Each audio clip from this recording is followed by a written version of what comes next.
Hello, I'm Philip Brunelle, Artistic Director and founder of Vocal Essence and organist choirmaster at Plymouth Congregational Church in Minneapolis.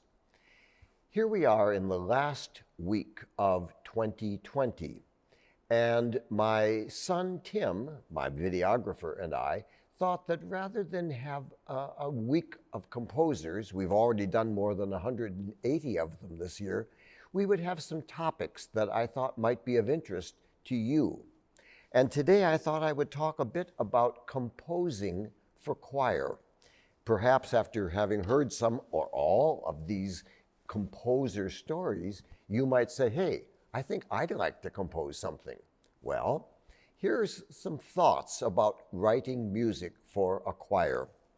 I think first of all, you realize that what makes singing unique is that you are not only composing notes that will be sung, but you'll have text. And that's, I think, one of the marvelous and wonderful things about choral music. I love instrumental music, but there's no text there. But with singing, there is text. So you have to think about how you put those two together. What makes a choral piece easier to sing or harder? Well, certainly the range. You have to, of course, think about if it's for a bass, what is the range of a bass? Well, a bass usually has about a 2-octave range from here, through here, up to here. So there's about a 2-octave range. A soprano is usually from about here up to probably. Now, of course, there are some sopranos that can go much higher. I remember at the University of Minnesota, there was a young student there with me who said, oh, I can sing very high. And I thought, yeah, right. And so I played this note.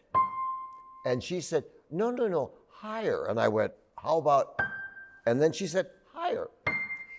I mean, it was quite amazing. So there are people who have an unusual range, but mostly for a soprano, it would be somewhere in the neighborhood of up to about, or here, somewhere in there.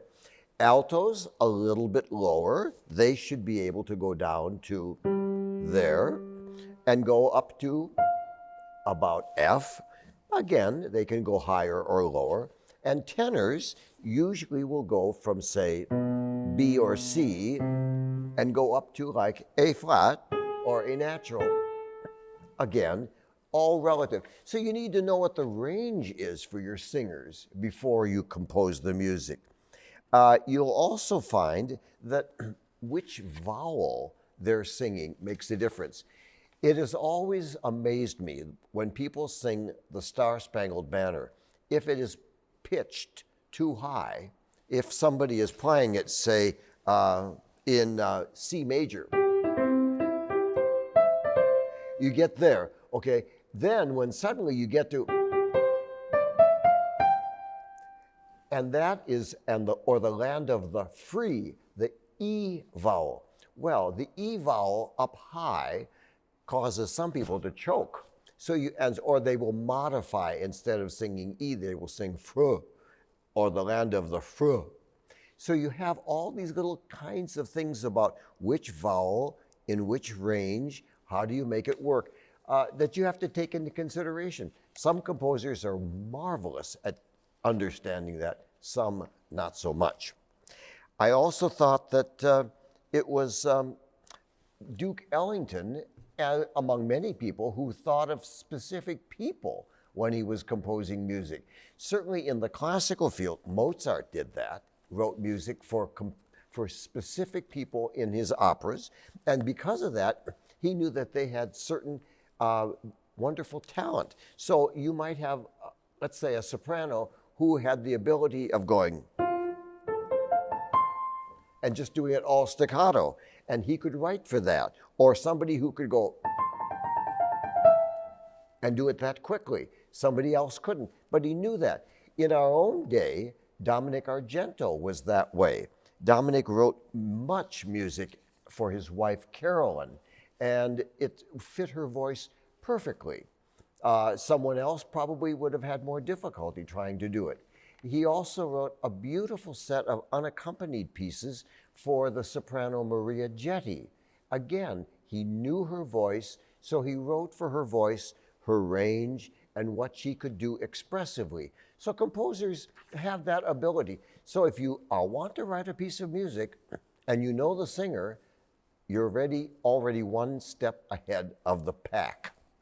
Also, you have to think about harmony, and you have to think about, when you're writing for choir, how do you know that the chords will work for them? Obviously, easy chords like that, those are easier for people to sing. Now, if you were to give a choir this chord to sing,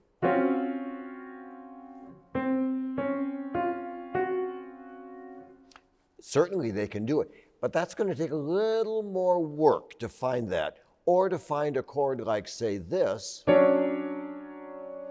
because you have this, not a problem, and then you add this, okay, but then you added this alto note. And because of that, you have to kind of think carefully, how can I make these notes balance? What you probably will end up doing with that chord is, rather than having tenor here, because it's in the strong part of their range, and this in the softer part of the alto range, you switch them.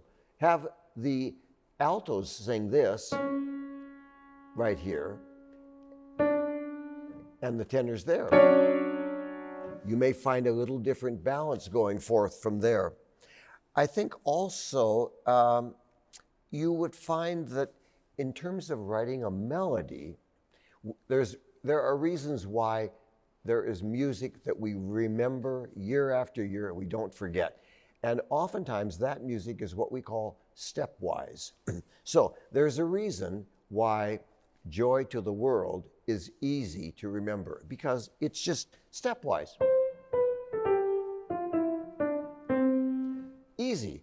If it had been Joy to the World, the Lord is come, and it was this way, I doubt anybody would know it today. But they know that because it's very simple. When you think about the first Noel, it just goes up and down the scale stepwise.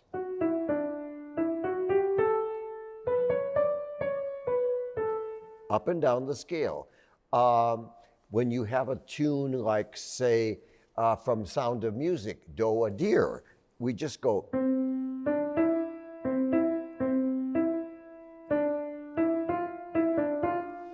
Pretty much stepwise, little leaps, nothing difficult. So you'll find those kinds of melodies are definitely the ones that people have an easier time remembering.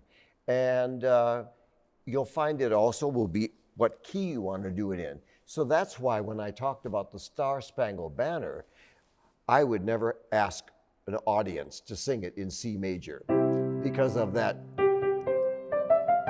It's too high and people just give up. But if you played it, say, in A flat, it only would go. Most people can get that note out. That's a better way. Or even G. You know, it would start low, but when you get. So it has a pretty big range as a piece of music goes. So all of those factors are part of what composers think of when they're going to write choral music.